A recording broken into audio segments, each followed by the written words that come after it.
Sa kasalukuyan po ay wala pa rin tayong binabantayan na low pressure area o bagyo sa loob at labas ng ating Philippine Area of Responsibility.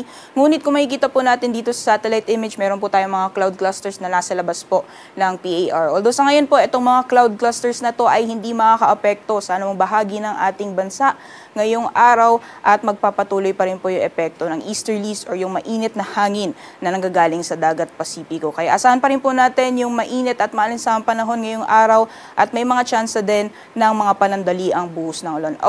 Although this coming weekend may posibilidad po na may papasok na weather disturbance sa loob ng ating Philippine Area of Responsibility at posibleng makaapekto sa ilang bahagi ng Mindanao area. Kaya continuous pa rin po yung monitoring natin at mag-antabay lamang sa updates na ilalabas ng Pag-asa sa mga susunod na araw.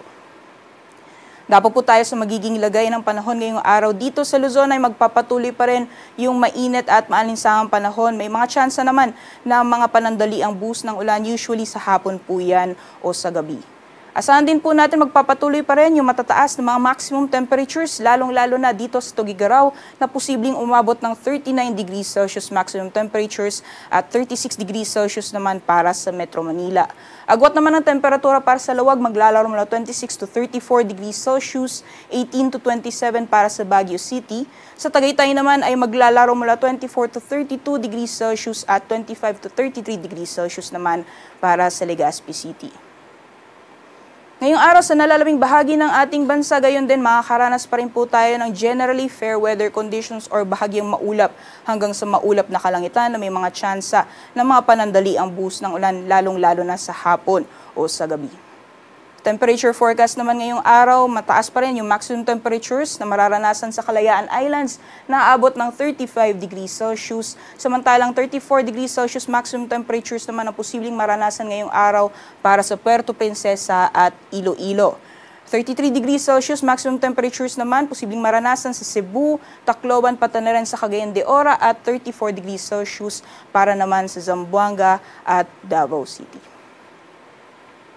Sa ngayon po sa kalagayan ng ating karagatan, wala pa rin po tayong gale warning na nakataas sa anumang baybayin ng ating bansa. Asahan pa rin po natin yung banayad hanggang sa katamtaman ng mga pag-alon sa ating mga karagatan. Kaya malaya pa rin po mga kapalaot yung ating mga kababayan na may mga maliit na sasakyang pandagat. At sa magiging lagay naman po ng panahon sa malaking bahagi po ng ating bansa hanggang sa darating na Biyernes ay asahan pa rin po natin magpapatuloy yung mainit na panahon lalong-lalo na dito sa Luzon area. May mga tsansa lamang po ng mga panandali ang buhos ng ulan dulot ng mga localized thunderstorms. Agwat naman temperatura para sa Metro Manila hanggang sa darating na Biyernes maglalaro mula 25 hanggang 35 degrees Celsius, 17 to 27 para sa Baguio City at 26 to 33 degrees Celsius naman para sa Legazpi City.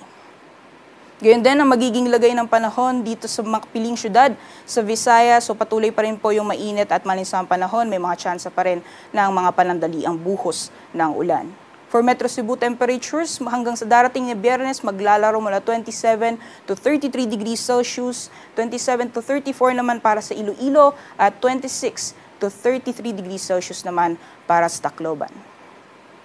Sa Mindanao area, asahan pa rin po natin magpapatuloy yung generally fair weather conditions hanggang sa darating na Biyernes, although mas mataas lamang yung mga tsansa ng mga isolated o mga localized thunderstorms. For Metro Davao temperatures, hanggang sa darating na Biyernes, asahan po natin maglalaro mula 25 to 34 degrees Celsius, 25 to 33 naman para sa Cagayan de Oro at 24 to 34 degrees Celsius para naman sa Zamboanga. Kaya patuloy po yung paalala natin sa ating mga kabayan dahil patuloy pa rin pong mararanasan yung mainit at malinsamang panahon sa malaking bahagi ng ating bansa.